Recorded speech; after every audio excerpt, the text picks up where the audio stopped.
के अंदर विराजमान मेरे परमपिता परमात्मा परम सतगुरु स्वामी बाबा श्री निकदास महाराज को अनंत अनंत प्रणाम। आप सब लोगों को सादर सत्संग। ये भजन में क्या है कि मालिक इस जीव को कह रहा है, इस इंसान को समझा रहा है। परमात्मा खुद कह रहा है कि हे इंसान, हे जीव, तुमको ये मनुष्य का जो शरीर जो दिया है, ये 84 लाख योनि में सर्वश्रेष्ठ योनि है, हीरा है ये। और किस पर्पज के लिए दिया है ना? वो भी सर्वश्रेष्ठ पर्पज है जिसको तो हासिल कर सकता है। क्या? देखिए, विश्व का प्रत्येक जीव, चाहे किसी भी योनि में क्यों ना है, सबका लक्ष्य एक है। क्या? आनंद की तलाश। आनंद चाहिए सबको, खुशी चाहिए सबको, सभी खुशी चाहते हैं। लेकिन कहा है कि वस्तु कहीं ढूंढे कहीं किस विद आवे हाथ, कहे कबीर तो पाइए जब भेदी लीजिए साथ। अब देखिए, ये मोबाइल है, तो आप के सामने मैं इस पॉकेट में रख रहा हूं। आपको पता है कि मोबाइल कहाँ है? जिसने जो जानता है वो भेद जानता है इसका, उसको पता है कि मोबाइल कहाँ है। और कोई बाहर से आदमी आए, उसको कहे कि मैं कहूँ भाई मेरा मोबाइल कहाँ? वो ढूंढेगा, इस पंडाल में देखेगा, इधर उधर कहीं, कहाँ मिलेगा उसको? कहीं नहीं मिलना। अगर आप लोग उसे पूछ रहे किसी से तो कितना टाइम लगेगा उसको? सीधा जेब के अंदर कहेगा ये मोबाइल आपका, आपकी पॉकेट में है, ये रहा। समझे? तो वो आनंद जिसकी तलाश में ये है, अनंत युगों से 84 लाख योनियों का सहारा लेकर के, है ना, इस मायावी क्षेत्र के अंदर यात्रा करता आ रहा है।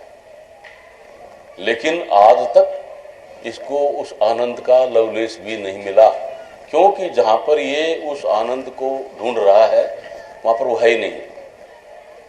कोई मीठ शराब में आनंद ढूंढ रहा है, कोई होटल में जाकर के खाना खाने में आनंद ढूंढ रहा है, कोई स्त्री पुरुष के व्यवहार में आनंद ढूंढ रहा है, कोई पद में आनंद ढूंढ रहा है, कोई प्रतिष्ठा में आनंद ढूंढ रहा है, कोई मकान खरीदने में आनंद ढूंढ रहा है, कोई बेचने में आनंद ढूंढ रहा है। लेकिन किसी को भी उस आनंद का आज तक लवलेश भी नहीं मिला। वो आनंद क्या चीज है वो जानता नहीं।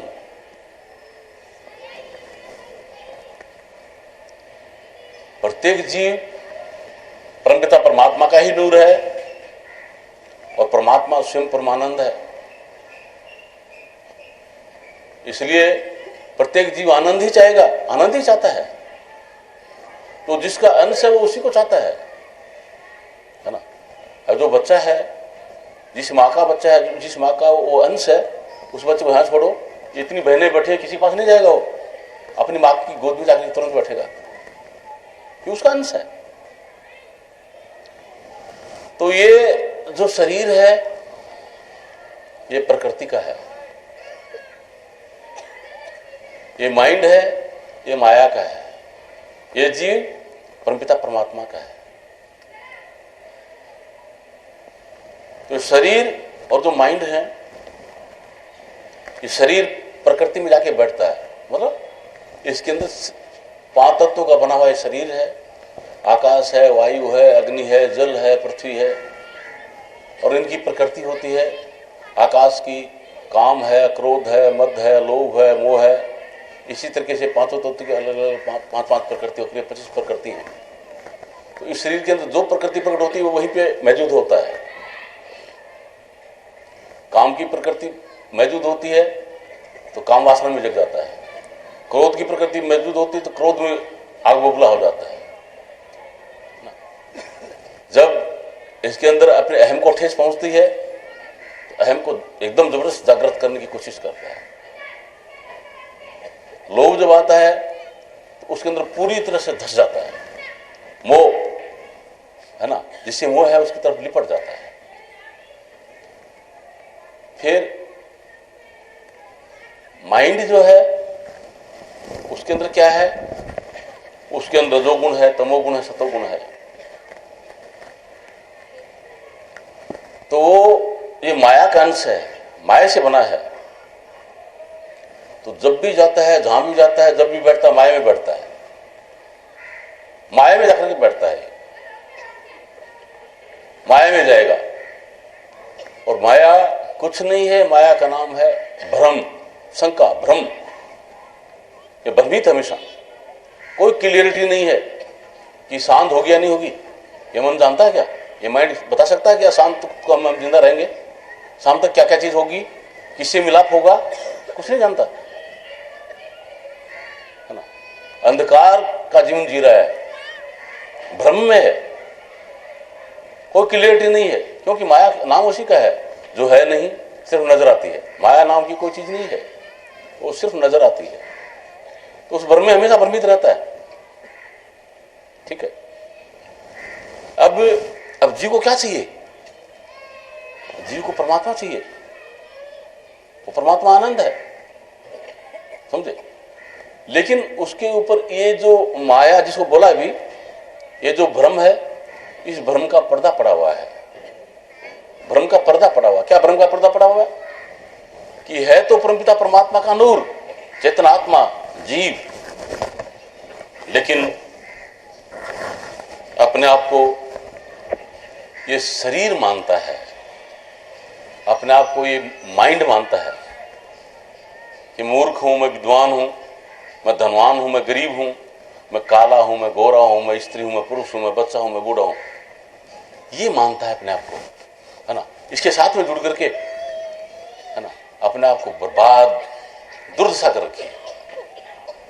खुद की दुर्दशा हो रही है।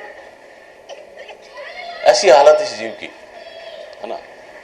तो परमपिता परमात्मा अपने बचपन में क्या कर रहा है कि हे जीव, तू कहां भटक रहा है?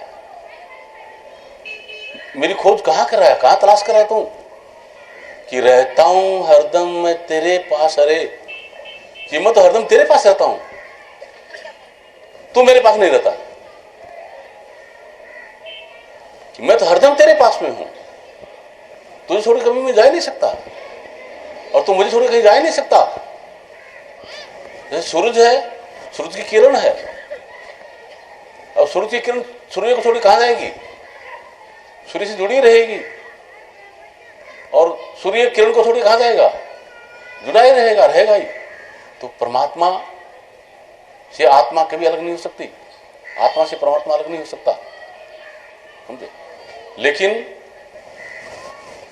इस आत्मा की, इस जीव की जो डायरेक्शन है, जो दिशा है, वो उल्टी है। जैसे सूरज, अभी सिंह साहब बता रहे थे कि सूर्य की किरणों की दिशा किधर है? जिधर अंधकार है उधर है, सूर्य की तरफ नहीं है। और जहां पहुंच गई वहां पे प्रकाश कर दिया। तो जीव की दिशा भी कहां है? परमात्मा की तरफ नहीं है। जिधर माया है, भ्रम है, अंधकार है, उधर है। ये माइंड जो है, ये जड़ है, इनर्ट है, इसमें खुद में सत्ता नहीं है, इसमें प्रकृति है। वो कब प्रकट होती है? जब इसके अंदर जीव आ जाए और इसको जिंदा कर दे। इस माइंड के अंदर जीव जुड़ जाए और उसको जिंदा कर दे। क्योंकि जीव की ये खासियत है कि जिसके साथ में जुड़ जाता है उसको जिंदा कर देता है। माइंड के साथ में जुड़ा, माइंड को जिंदा कर देगा। शरीर के साथ में जुड़ा, शरीर को जिंदा कर देता है। और शरीर में से वो निकल गया तो ये जड़ है, मुर्दा है। माइंड में से निकल गया तो मुर्दा है। इसे जुड़ करके इसको जिंदा कर रहा है, समझे। और इसको जिंदा क्या कर रहा है कि यही मान रहा है कि ये माइंड में ही हूं, ये शरीर में ही हूं। ये भूल है। सबसे बड़ा जो ड्रॉबैक है वो ये है। इस वजह से ये परेशान है, अनंत गौ से, इस मान्यता से ये परेशान है। जिस भी योनि में गया उसको मान लिया कि मैं हूं। अगर स्त्री की योनि में गया मान लिया मैं स्त्री हूं, पुरुष की योनि में आया तो मान लिया कि पुरुष हूं, पक्षी की योनि में गया तो पक्षी मानता है अपने आप को, पशु की योनि में गया तो पशु मानता है, अगर मछली की योनि में गया तो मछली मानता है अपने आप को, सांप की योनि में गया तो सांप मानता है, कीड़ी की योनि में गया तो कीड़ी चींटी मानता है ना। जबकि वो नहीं है, वो योनियां हैं। ठीक है। अब माइंड में मौजूद होता है तो कभी अपने आप को मूर्ख मानता है, कभी अपने आप को विद्वान मानता है, कभी अपने आप को धनवान मानता है, कभी अपने आप को गरीब मानता है। ये मान्यता है, मानता है नहीं। ऐसा भ्रम जो है नहीं मान लेता है उसी को होमे बोलते हैं। ये रोग है, ये बीमारी इसको, है ना, कि होमे दीर्घ रोग है। ये होमे की जो बीमारी है अनंत काल से है, आज के नहीं। सबसे बड़ा रोग है इसको बोलते हैं आत्मभ्रांति। आत्मभ्रांति से हम रोग नहीं, आत्मा को ये जो भ्रांति हो रही है कि ये माइंड में हूं, ये शरीर में हूं, है ना, इससे बड़ा रोग और कुछ नहीं हो सकता। इसी से ही संसार से जुड़ा हुआ है, इस संसार के अंदर धक्के खा रहा है, ये रोग है। आत्मभ्रांति से हम रोग नहीं, सतगुरु वेद सुजान। इस रोग की जो दवा है, ये जो रोग है, ये सतगुरु जानते हैं कि ये रोग है, इसको, इस जीव को ये रोग लगा हुआ है। इसकी दवा देने वाले, इसके लिए जो वैद हैं वो संत सतगुरु हैं, सतगुरु वैद सुजान। अगर इस बीमारी को दूर करना तो क्या कहेंगे? गुरु आज्ञा संपत्ति नहीं। सतगुरु जो आज्ञा देते हैं उसके बराबर और कोई रास्ता नहीं है। वो सद विचार ध्यान, और जो आपको विचार दें, जो आपको ध्यान दें, है ना, जिसमें आपको मौजूद होने के लिए कहते हैं, है ना, वो उसके लिए दवा है, उसका इस्तेमाल करने का है। समझे? तो यहां ये कह रहे हैं कि रहता हूं हरदम मैं तेरे पास, अरे अगर तू नहीं जान पाए तो मैं क्या करूं। भैया मैं हरदम तेरे पास हूं, तू मुझे नहीं जानता तो मैं क्या कर सकता हूं। इसके लिए यूं समझे, एक उदाहरण देके बताता हूं आपको। जंगल में एक शेरनी ने जो जन्म दिया, तो वो क्या है? शेर का बच्चा है, शेर है। वो शेरनी जंगल में दौड़ गई, बच्चे को वहीं छोड़ गई। गवाला भेड़ बकरी चराने वाला उधर से गुजरा, आया, उसने उस बच्चे को अपने साथ ले लिया, भेड़ बकरियों के साथ में,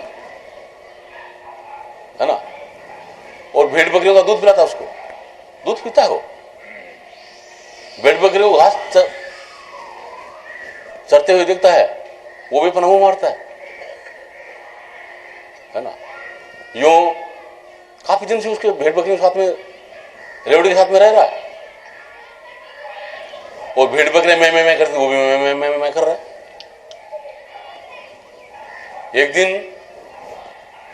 जंगल में ग्वाला जब अपने रेवड़ को लेके गया हुआ था, एक शेर ने देख लिया, अरे ये क्या चला, शेर का बच्चा होकर के भेड़ बकरियों में चल रहा है, ये क्या है? वो तो शेर जानता नहीं कि शेर है, उस बच्चे को तो नहीं पता,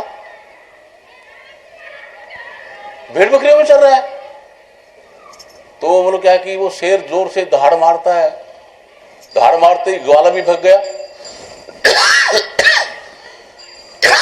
भेड़ बकरियां भी भग गई, वो शेर का बच्चा भी भगने लगा। वो शेर दौड़ करके उस बच्चे को पकड़ लिया, तू कहां भग रहा है, तू कहां जा रहा है? अरे ये तो भेड़ बकरियां हैं, ग्वाला है ना, ये इंद्रिय रूपी भेड़ बकरियां हैं, माइंड रूपी ग्वाला है, ग्वालिया है, समझे? और इनके साथ में जीवात्मा, ये शेर है। तो संत सतगुरु उसको देखते हैं कि हालत है इसकी, क्या कर रहा है? तो शेर को के बच्चे को शेर ने पकड़ लिया, तू कहां जा रहा है, रुक कहीं, तू शेर है। वो बोलता ना मैं तो बकरा हूं। वो बोलता तू शेर है ना, मैं बकरा हूं।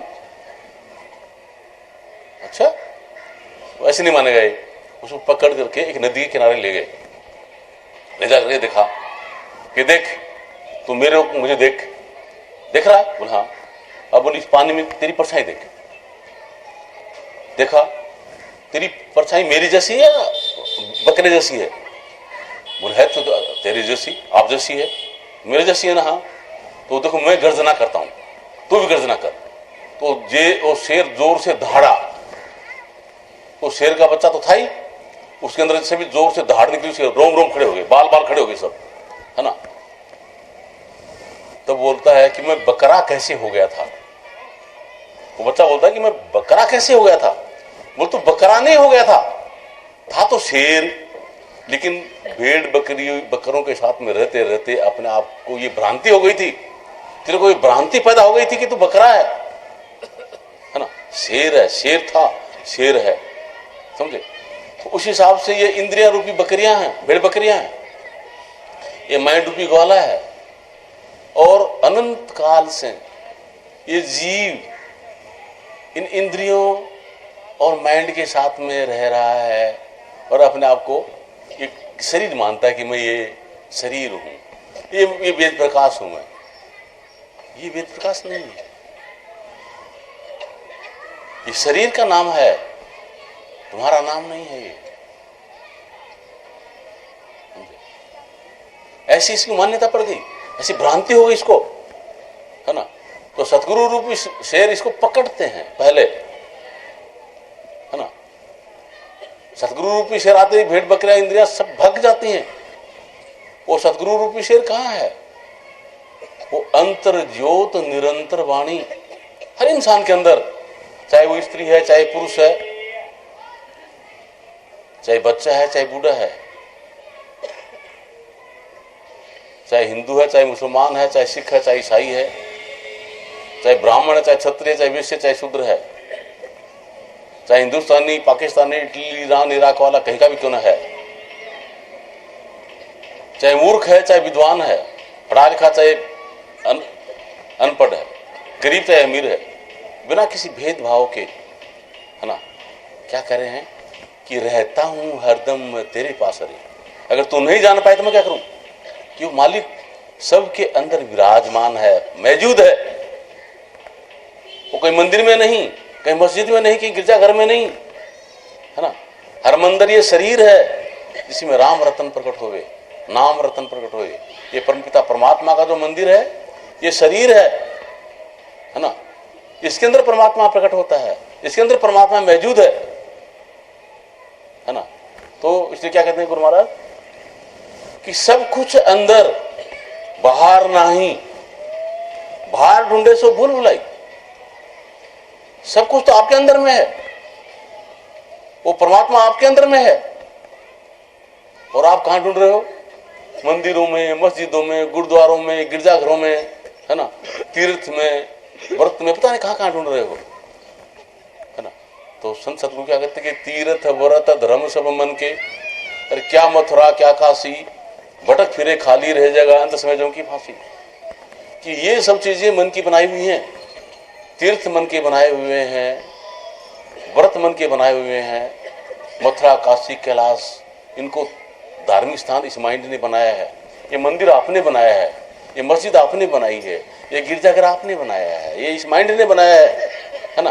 और इसने मान लिया कि इसमें भगवान है, इसमें मान लिया, है ना। है नहीं। देखिए एक बार क्या था कि एक बुढ़िया रोजाना मंदिर में जाती थी, है ना। उसके बेटे की शादी की, बहू आई तो बहू को बोलती बेटी तू चल मंदिर में चल। वो बेटी पढ़ी लिखी थी, किसी संत महात्मा के संपर्क में आई हुई थी, उसको भेद था। वो सोची कि अब इसको मना करूंगी तो भी ठीक नहीं, इसका भ्रम कैसे तोड़ूं, है ना। बोलती माताजी आज नहीं कल चलूंगी। नहीं गई, एक दिन नहीं गई, 2 दिन नहीं गई, महीने तक नहीं गई। वो कहते कहते फिर वो बोलती कि बेटा जितनी मेरे साथ में और जाने वाली जो औरतें हैं मेरे को ताने मारती हैं, तू मंदिर में आती, तेरी बहू नहीं आती, तो तू मंदिर में चल। बोलो वहां मंदिर में क्या है माताजी? बोले वहां पे शिव भगवान है, वहां पे ये है वो है ऐसा। ठीक है, ठीक है चलती हूँ, क्या करना पड़ेगा। वो जो भी ले जाना था प्रसाद प्रसाद वो लेकर के गए, जाकर के उसको गई मंदिर में जैसे देखा और शिव के गले में सांप नजर आया, वो जोर से चिल्लाई वो लड़की, भाई राम बोल के बोली सांप सांप सांप। बोल कहाँ है, बोलिए रहा। तो सास बोलती असली का थोड़ी है, ये असली का थोड़ी है ना, ये पत्थर का है, इसे क्यों घबराती है। ठीक है, तो बोली माता जी शिव कहाँ है। बोली है ना, ये किसका है, ये किसका है ना। बोली तो सास जब बोले कैसे, पत्थर का कैसे बोले, है ना, नहीं बोल रही है। तो बोलती माता जी से भी सांप मेरे को नहीं काट सकता, किसी क्या करेगा, है ना। प्रसाद किसके लिए लाई है, और इनको भोग लगाने के लिए लाई हूं, भोग लगाना है अपना, तो उसने दे दिया, लिखा ले, है ना। तो वो उसके सामने वो सास बोली तो बेटा भोग लगाने में आ रही हूँ, सास इधर उधर घूम रही है, वो तो फिर लगा रहे उसके शिव के, और भोग बैठी है। बोले बेटा आजा फिर लगा, फिर किस लगा, प्रसाद ही नहीं खा रहा, भोग नहीं लगा रहा, है ना। बोले ऐसे थोड़ी सास माच का भोग थोड़ी लगाते हैं, तो झूठ मार कर लगाते। बोले जब सब तेरे झूठ मार है तो फिर क्यों यहाँ आई है, समझे। तो ये क्या है, देखिए भाई, कहा मन ही देवी देवता, मन ही भूत प्रेत, यही मन हर हो जाता जब करे प्रेम सुचेत। कि माइंड जो है, समझे, इसने सब रचना की है। क्या कि ये भयभीत है, अंधेरे में है, ये जो शरीर बना हुआ है ये अंधेरी कोठरी है। क्यों कि जिसको तमोगुण बोलते, तम जिसको बोलते, तम नाम होता अंधेरे का, उस तमोगुण से आकाश की उत्पत्ति हुई है, आकाश से पवन की उत्पत्ति हुई है, पवन से अग्नि की उत्पत्ति हुई है, अग्नि से जल की उत्पत्ति हुई है, जल से पृथ्वी की उत्पत्ति हुई है। तो इसका मतलब क्या हुआ कि 5 तत्व जिनसे शरीर बना हुआ है ये किसके कहां से पैदा हुए, अंधकार से, अंधेरे से। तो 84 लाख यूनिया कोई 5 तत्व की है, कोई 4 की है, कोई 3 की है, कोई 2 की, कोई 1 की है, तो सब अंधेरी कोठरी है नहीं, सब अंधेरे कमरे हैं। तो अंधेरे में जब रहता है कोई भी, उसको भय लगता है। अब दिन है, अपना कोई भय नहीं, कहीं भी किसी घर पे जा सकते हैं, कहीं आ सकते हैं, कहीं जा सकते हैं, सड़क पे जाए हो, कहीं घूमे, कोई भय है क्या, नहीं ना। और जो अंधेरा हो तो भय लगता नहीं लगता, अंधेरे में भय होता है, समझे। तो ये जो अंधेरा कमरा है इसके अंदर ये माइंड भयभीत है, इसको कोई सहारा चाहिए, तो कहां से सहारा लाए। घर वाले भी कहीं साथ में नहीं जाते, परिवार वाले भी कोई साथ में नहीं जाते, और भी कोई साथ में नहीं जाते, अकेला जाना पड़ता है ना। तो इसने क्या किया, उस सहारे के लिए कुछ मान लिया है, क्या कि ये रामदेव जी मेरा साथ देगा, हनुमान जी मेरा साथ देगा। अब रामदेव जी है या नहीं, हनुमान जी है या नहीं, है ना, ये मान लिया इसने, ठीक है। और मान्यता में मतलब क्या है कि उसी की ताकत है, भ्रम है वो। इसके लिए और किसी गाने में मेरा ही दृष्टांत देता हूं। 1966 में 26 दिसंबर 1966 को मेरा चाचा था, बहुत तगड़ा था वो, और वो एक्सपायर हो गया। मुझे बहुत प्यार करता था वो, ठीक है। तो चाचा का घर हमारे घर से थोड़ा दूर है। तो रात को क्या है कि माताजी, पिताजी, भाई साहब, भाभी वगैरह सब मतलब उनके घर पे वहीं रहते थे। और हमारा जो घर है उस घर में बड़ा में मेरी छोटी मेरी बहन और सबसे छोटा एक भाई, हम 3 घर पे रहते थे। तो मुझे उससे पहले बहुत डर लगता था, तो पेशाब करने के लिए बाहर नहीं जा सकता था, अंधेरे में इतना डर लगता था, ठीक है। लेकिन मेरे क्या विचार उठा कि अपना चाचा जो है वो तो बहुत तगड़ा था, और वो भूत बना तो बहुत सबसे तगड़ा भूत बना है ना। चलो चाचा से मिल के आते हैं, चाचा से मिलने के लिए चलेंगे। कहां मिलेगा, मैं उसमें 8वीं क्लास में पढ़ता था। तो बताते हैं गांव में ऐसे सुनते थे, इस पीपल में भूत रहते हैं, इस दड़े में भूत रहते हैं, इस जोड़ में भूत रहते हैं, ऐसा ऐसा सुना हुआ था। तो सुना कि हाँ भूत रहता, मैं वहीं जाता कि चाचा मिले तो भूतों में तो मिलेगा, जहां भूत वहीं तो मिलेगा, तो मैं वहीं जाता। अब मिलना क्या था वहां पे, वहां जाता, दड़े में जाता, जो जोड़ में जाता, आखिर भी उसके शमशान पे जाता। रात को 12 बजे, रात की बात है, रात को 12 बजे जाता, सुबह 4 बजे तक उसके शमशान पे जाकर रोता। 8 दिन तक कंटिन्यूस गया लगातार, है ना। 8वें दिन अक्ल आएगी यार भूत वूत कुछ नहीं होता, समझे। और तेरे को कोई शमशान में बैठा देख रहा तो उसके लिए भूत हो जाएगा। वहां से उठ कर क्या गया, तो किस ताकत से गया कि अपना चाचा सबसे बड़ा भूत होगा, इस ताकत से मैं वहां घूम आया।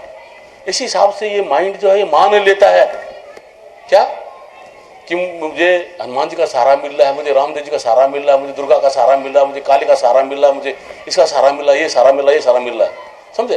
और उसके भरोसे इस जीव को बांध के रखता है ना। ये कोरा अंधविश्वास है, घोर अंधकार है ना, कुछ नहीं है। ये चालाक है माइंड। अब ऐसे क्या करेगा कि ऐसे ही कोई पत्थर रखे सामने हाथ जोड़ कहेंगे सारा मूर्ख है क्या है ना।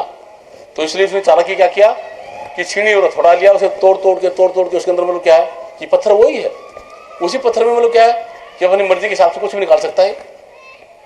पर छीनी थोड़े से उसके अंदर रावण बना सकता है, छीनी थोड़े से उसके अंदर राम बना सकता है, छीनी थोड़े से उसके अंदर कृष्ण बना सकता है, छीनी थोड़े से उसके अंदर कंस बना सकता है, उसके अंदर दुर्गा बना सकता है, उसके अंदर भस्मासुर बना सकता है।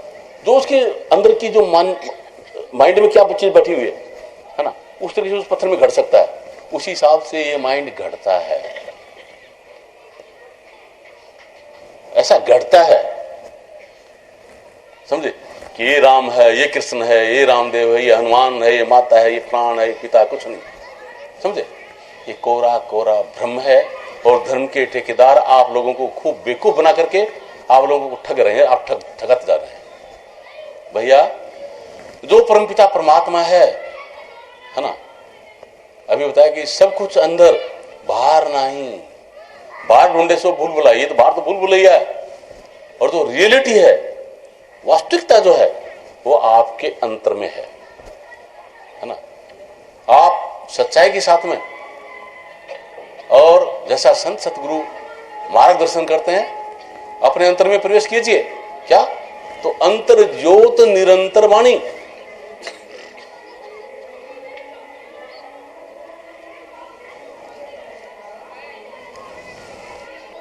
आपके अंदर में प्रकाश है, आपके अंदर, मैंने आपके अंदर बताया, मैंने शरीर के अंदर नहीं बताया। आप में ज्योति जग रही है, अंतर ज्योत निरंतर वाणी। आपके अंदर हमेशा वाणी हो रही है, उस परमपिता परमात्मा की आरती हो रही है, अखंड आरती हो रही है। आपके अंदर अखंड आरती हो रही है, आपके अंदर अखंड कीर्तन हो रहा है, आपके अंदर अखंड नमाज पढ़ी जा रही है, आपके अंदर अखंड पाठ हो रहा है। वो आपके अंतर में हो रहा है, उसको बाहर जाकर के करने की जरूरत नहीं होती, समझे। आपके अंदर में घंटे बज रहे हैं, आपके अंदर में शंख बज रहा है, आपके अंदर जितनी भी ध्वनि जो है आपके अंतर में हो रही है। अपने अंतर में प्रवेश कीजिए, अपने अंतर में जाइए, वहां वास्तविकता है, वहां पे नकली नहीं है। ये नहीं कि तो नकली का साथ था, झूठ मूठ का साथ था, ऐसा नहीं है, हकीकत है वहां, समझे। अंतर में आपका प्रकाश है। आप इस शरीर में मौजूद होगी तो शरीर को प्रकाशित कर दिया, इसमें चेतना जग गई, चेतन हो गए। आप माइंड में चले गए तो माइंड को प्रकाशित कर दिया, उसमें चेतना जग गई। अरे आप अपने आप में चले जाओगे तो क्या है, आत्म माही राम, राम माही आत्म। आत्मा के अंदर राम है, राम में आत्मा है। मतलब जैसे बड़ के बीज में असंख्य बड़ के पेड़ हैं, और असंख्य पेड़ों के अंदर असंख्य बड़ के बीज हैं, उस हिसाब से हर इंसान के अंदर परमपिता परमात्मा मौजूद है, सबके अंदर मौजूद है। सब घट मेरे साइया, खाली घट ना कोई, बलियारी वहां घट की जहां घट प्रकट हुई। वो मेरा परमपिता परमात्मा सबके अंदर विराजमान है। कोई ऐसा घट नहीं जिसके अंदर परमात्मा विराजमान नहीं हो, समझे? तो इसलिए इसमें कहते हैं कि रहता हूं हरदम मैं तेरे पास रे, अगर तू नहीं जान पाए तो मैं क्या करूं। मैंने मानस जन्म कोई किया, मैंने मानस जन्म कोई किया, अगर तू मेरा जमाए तो मैं क्या करूं, अगर तू मेरा जमाए तो मैं क्या करूं। रहता हूँ सदा मैं तेरे पास रे, रहता हूँ सदा मैं तेरे पास रे, तो नहीं जान पाए तो मैं क्या करूं। अब ये इसमें यही कहा जा रहा है कि मनुष्य का जन्म मैंने तेरे को जो दिया है, इसके अंदर वो पूरी क्षमता है, पूरी ताकत इसके अंदर, मतलब देवल माही देहरी, ये जो शरीर है इसके अंदर ही परमपिता परमात्मा का निवास स्थान है, देहरी है। देवल माही देहरी तिल जैतो विस्तार, माही पाती माही जल माही पूजनहार। आपको बाहर से कुछ नहीं लाना, न आपको कहीं से पैसे लाने, न आपको कहीं से प्रसाद लाना, न आपको कोई और कुछ लाना, न फूल लाने, न अगरबत्ती जलाने, कुछ नहीं है ना। अपने आप को चढ़ाना है। उस परमपिता परमात्मा को क्या करने का है? आप जो खुद जो है वो परमात्मा को चढ़ाइए, समर्पित कीजिए अपने आप को, है ना। वो परमात्मा प्रकट है, आपको स्वीकार करेगा, आपको निहाल कर देगा। उसी लिए कहते हैं कि भैया हर मंदिर ये शरीर है, इसके अंदर राम रतन प्रकट हो, इसमें परमात्मा खुद प्रकट होता है, परमात्मा है इसके अंदर, वो प्रकट होगा, इसलिए इसको श्रेष्ठ कहते हैं, है ना। ये कर्म करने का है, ये कार्य करने का, इसके अंदर वो परमपिता परमात्मा प्रकट हो जाए। और वो ये कार्य करने के लिए क्या है? ये नहीं कि आपको घर बार छोड़ के कहीं चले जाने का ना, ऐसा नहीं। घर में रहते हुए, बीवी बच्चों का पालन पोषण करते हुए, नाते रिश्तेदारी को निभाते हुए, सच्चा और नेक जीवन जीते हुए सच्चे संत सदगुरु जो तरीका बताते हैं, उसी हिसाब से आप आंतरिक अभ्यास करके इस लक्ष्य को हासिल कर सकते हैं, अपने जीवन को सफल बना सकते हैं। समझे? कैसे करने का क्या होना? देखिए अभी ठंड है, कितनी भी जबरदस्त ठंड क्यों ना हो, तो ठंड में बचने के लिए आप क्या करेंगे? सूट पहन करके बाजार में जाएंगे, ऑफिस में जाएंगे, रिश्तेदारी में जाएंगे, है ना, कंबल ओढ़ कुछ भी करेंगे। घर में बैठे कंबल ओढ़ करके बैठे हैं, ठीक है, जरूरी है उस ठंड से बचने के लिए। लेकिन अगर आपको स्नान करने के लिए बाथरूम में जाना है, क्या करेंगे? स्नान करने के लिए बाथरूम में जाना है, कंबल को हटाना होगा, सूट को हटाना होगा, नंगे होकर के स्नान करना होगा, तभी स्नान होगा। उसमें आपको नंगा होना है, और वो स्नान कर लिया उसके बाद में कपड़े पहन लेने का है। समझे?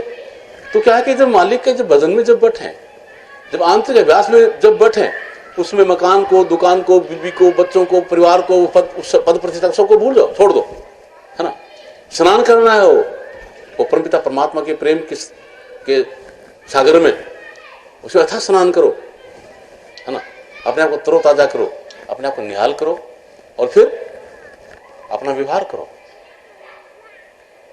बीवी बच्चों का पालन पोषण करो, सच्चा और नेक जीवन जियो, गृहस्थ में रहते हुए, नाते रिश्तेदारी को निभाते हुए, बीवी बच्चों का पालन पोषण करते हुए, ना, सच्चा और नेक जीवन जीते हुए होना है।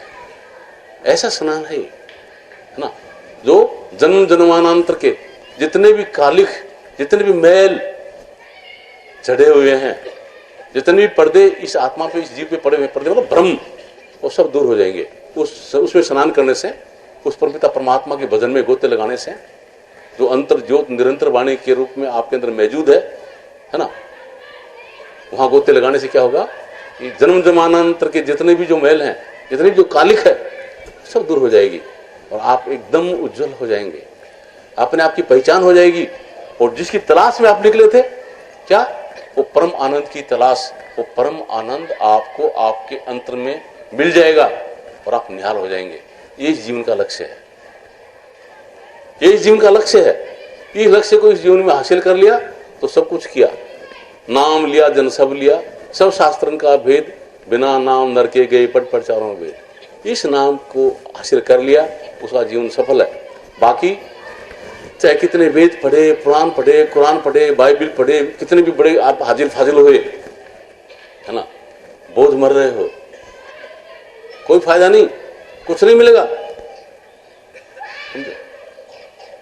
अपने अंतर में स्नान करना पड़ेगा। और ये जो मैंने बताया ये सब के अंदर विराजमान है, चाहे हिंदुस्तान वाला है, चाहे पाकिस्तान वाला, इटली, ईरान, इराक, अमेरिका वाला, कहीं का भी क्यों ना हो, किसी भी जाति का है, किसी भी धर्म का है, चाहे बच्चा है, चाहे बूढ़ा है, चाहे स्त्री है, चाहे पुरुष है ना, पढ़ा लिखा है, चाहे अनपढ़ है, सब के अंदर ये परमपिता परमात्मा ने अपनी रहमत बरसा रखी है, अपनी कृपा कर रखी है ना। बस कमी किस चीज की है, अपने आप पर अपन खुद कृपा नहीं कर रहे हैं, है ना, कि इसकी क्या आवश्यकता है। आवश्यकता महसूस नहीं होती, क्योंकि बेहोश है ना, बेहोश है, होश नहीं है अपना, समझे। तो बेहोशी में संसार का कार्य करते जा रहे हैं, अंधेरे में सब लगे हुए हैं, है ना। तो जब गुरु मिले, गुरु मतलब अंधकार को कहते हैं, रूम प्रकाश को कहते हैं, अंधकार में आप मौजूद हैं, ठीक है, और उस अंधकार के अंदर आपको प्रकाश की किरण दिखा दें, जो अंतर की जो चेतना की जो ज्योति है, ज्योति का दर्शन करा दें, वो गुरु होता है, समझे। इस सत्य को अंधकार से निकाल करके उस प्रकाश के अंदर जो मौजूद कर दें हमेशा के लिए, वो सतगुरु हैं, और ये जीवन सफल हो जाएगा। इसी के लिए ये जीवन मिला है। ये जीवन का जिस भाई बहन को फायदा उठाना है तो सच्चे संत सतगुरुओं के संपर्क में जाकर के उनसे इसका भेद लो, और इस भेद को जान करके अपने जीवन को सफल बनाओ। सत्य साहिब मुफ्त में दे रखा है, तो सबसे जरूरी है उसका एक पैसा नहीं लेता, मुफ्त में दे रखा है। उसी को अपन ही पोल्यूट करें तो वो क्या करे, उसने तो एकदम तरोताजा दिया है, अपन उसको बर्बाद करें तो अपन वो क्या कर सकता है। दूसरी आवश्यकता क्या है, दूसरी आवश्यकता है जल की। जल 66% पानी और 34% पृथ्वी उस मालिक ने दी है, भंडार पर रखे उसके भी, है ना। थोड़ा सा प्रयास कीजिए, तैयार है। दूसरे नंबर के लिए थोड़ा सा प्रयास करना पड़ता है, पहले नंबर के लिए कोई प्रयास नहीं। जो सबसे जरूरी है मुफ्त में, उससे बाद का है उसको थोड़ा सा प्रयास। तीसरी आवश्यकता किस चीज की है, अन्न की, भोजन की, ठीक है। वो क्या कहता है, तू एक दाना जमीन के अंदर डाल, मैं 1000 दाने तेरे को दूंगा। उसके लिए प्रयास करना पड़ता है।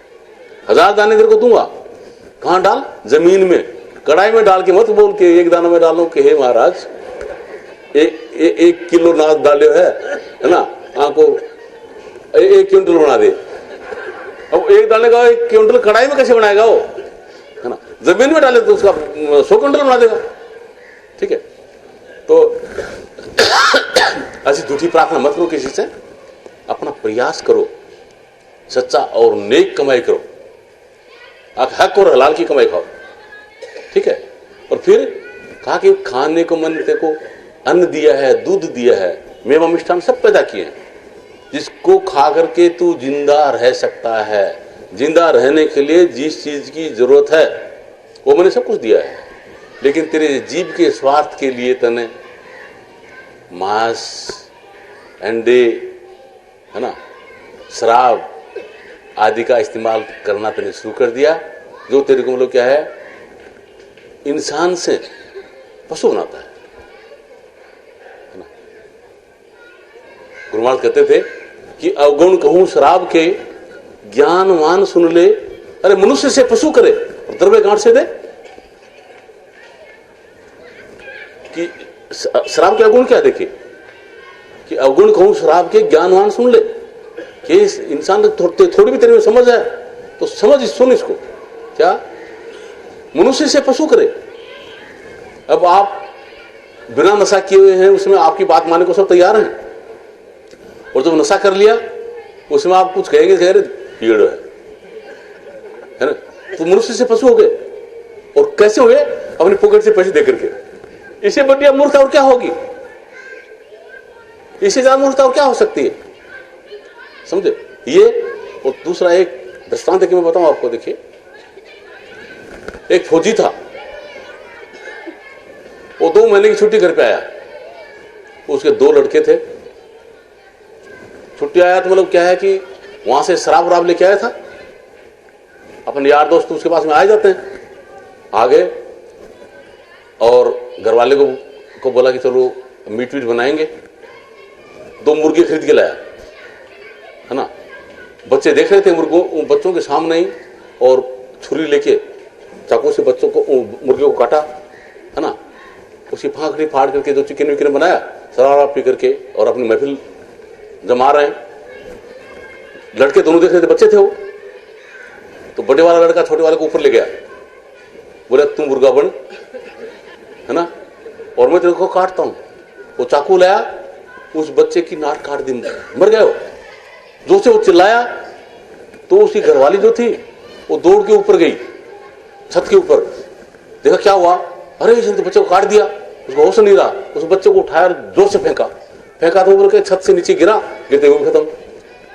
वो पहला बच्चा खत्म, दूसरा बच्चा भी खत्म। उसने देखा मेरे दोनों बच्चे खत्म, मैं क्या करूंगी, ठीक है, मेरे दोनों लड़के खत्म, मैं क्या करूंगी।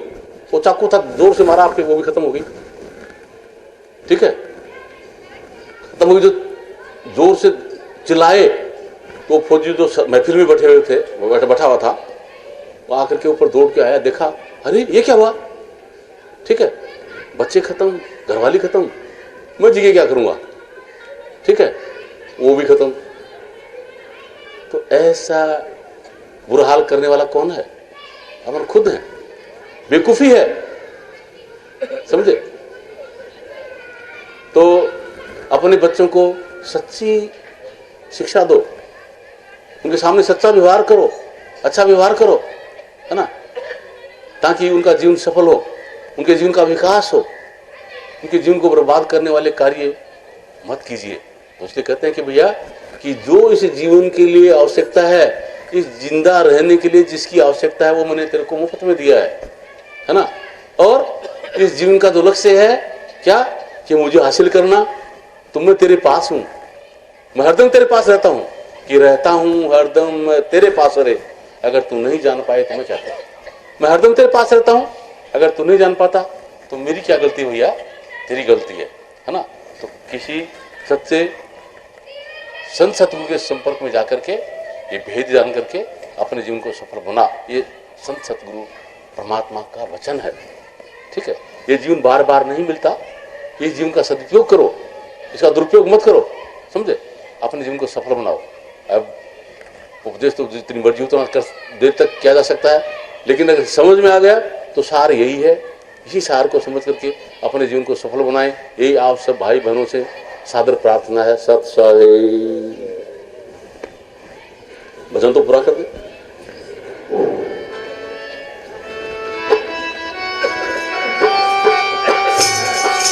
अभी आरती होगी, आरती के बाद गाना सुनने जाना भाई।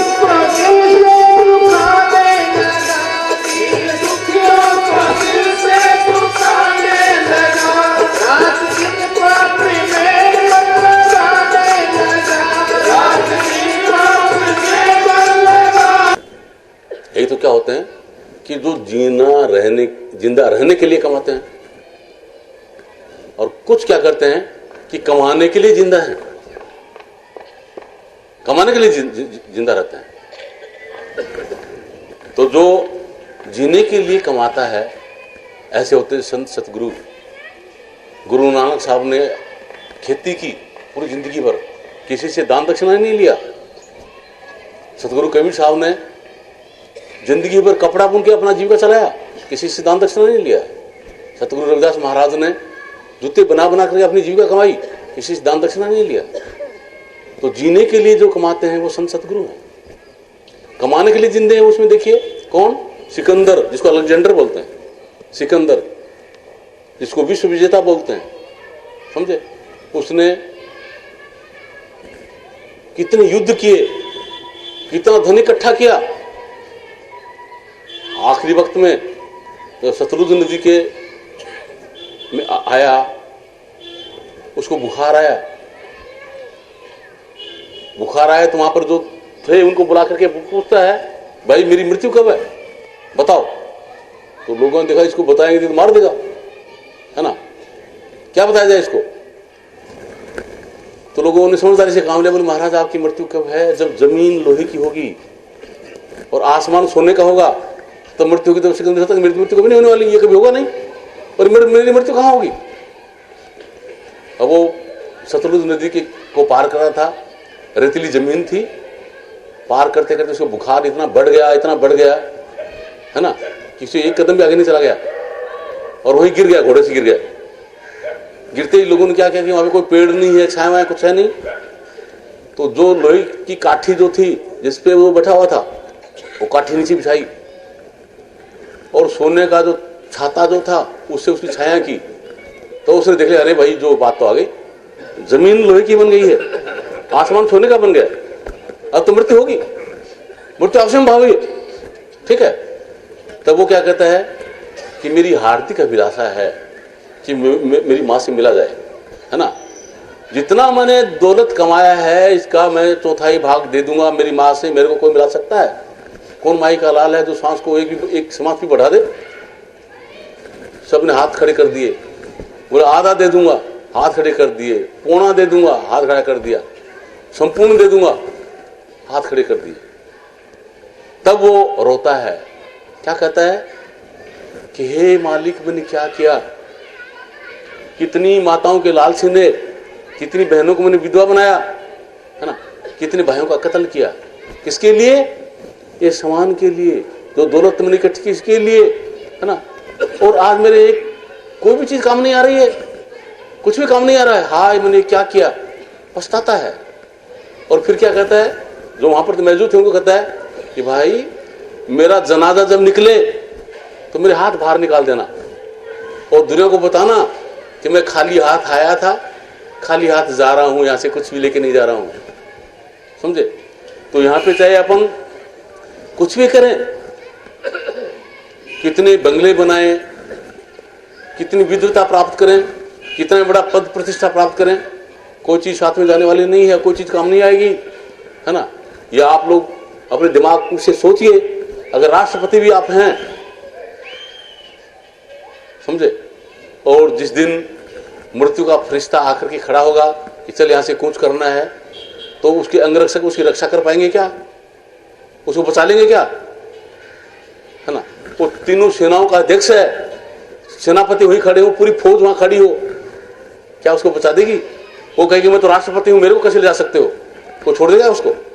कोई नहीं छोड़ेगा, जाना पड़ेगा, कूच करना पड़ेगा, समझे।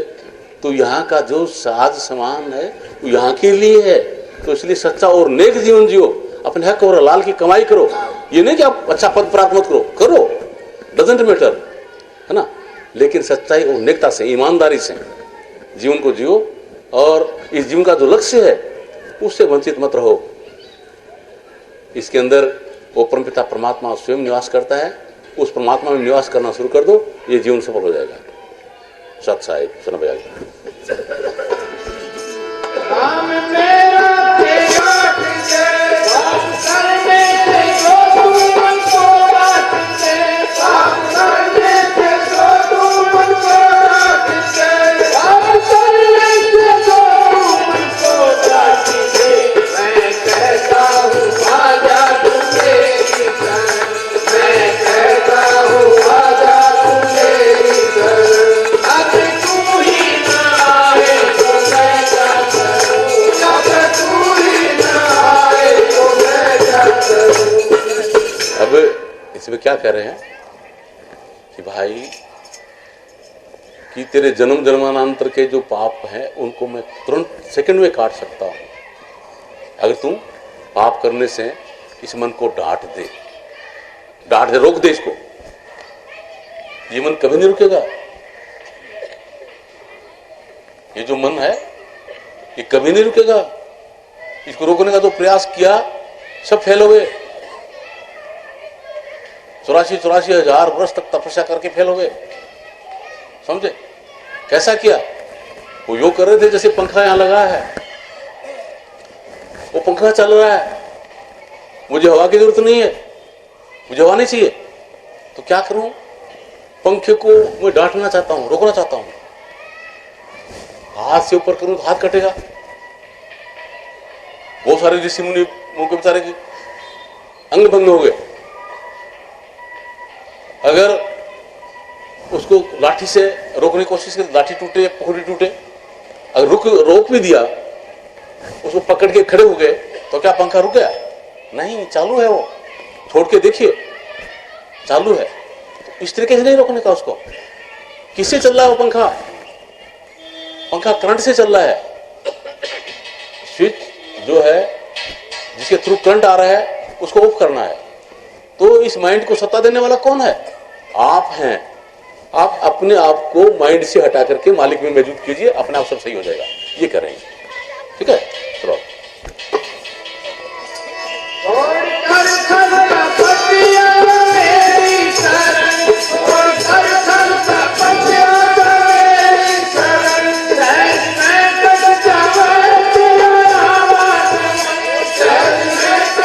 अनंत युगों से उस आनंद की तलाश में इस मायावी क्षेत्र के अंदर 84 लाख योनियों का सहारा लेकर के चक्कर लगा रहा है, यात्रा कर रहा है। आज तक उसका लवलेश भी नहीं मिला।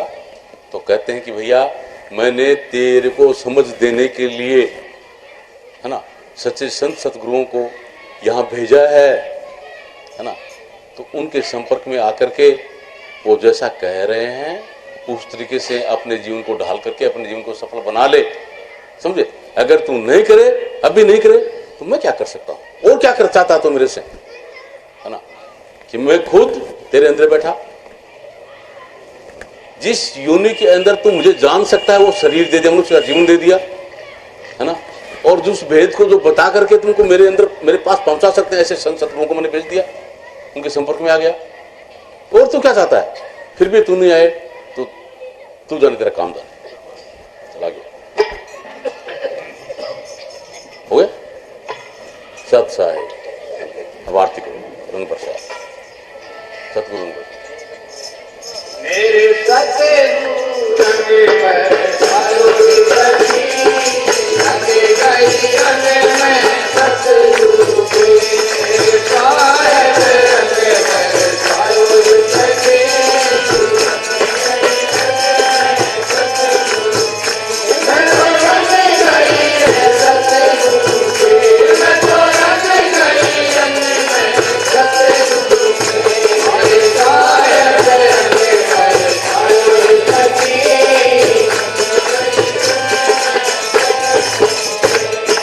लगन की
क्या कह रहे हैं कि भैया जिसमें तू मौजूद है ये घर तेरा घर नहीं, ये किराए का मकान है। जिस माइंड में तू रह रहा है वो तेरा नहीं है, वो माया का है। अपने निज घर चल, कैसे चल उसके लिए सब सुनिए आगे।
Yeah.